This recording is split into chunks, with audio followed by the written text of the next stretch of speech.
السلام علیکم۔ جنیور سے خبر شامل کرتے ہیں ڈاکٹر آصف اقبال، آبز اینڈ رہنما پاکستان تحریک انصاف جنیور۔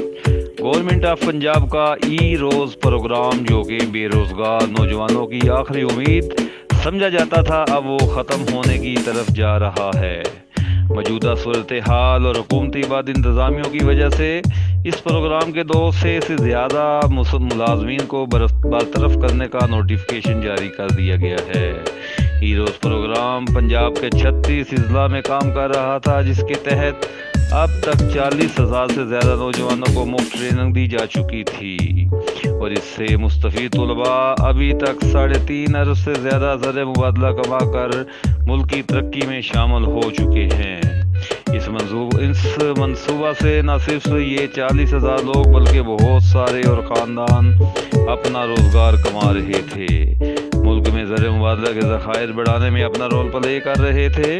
لیکن موجودہ حکومت اور گزشتہ حکومت کی نااہلی کی وجہ سے یہ پروجیکٹ بھی اب جو کہ کامیاب پروجیکٹ سمجھا جاتا تھا، بند ہونے کی طرف جا رہا ہے۔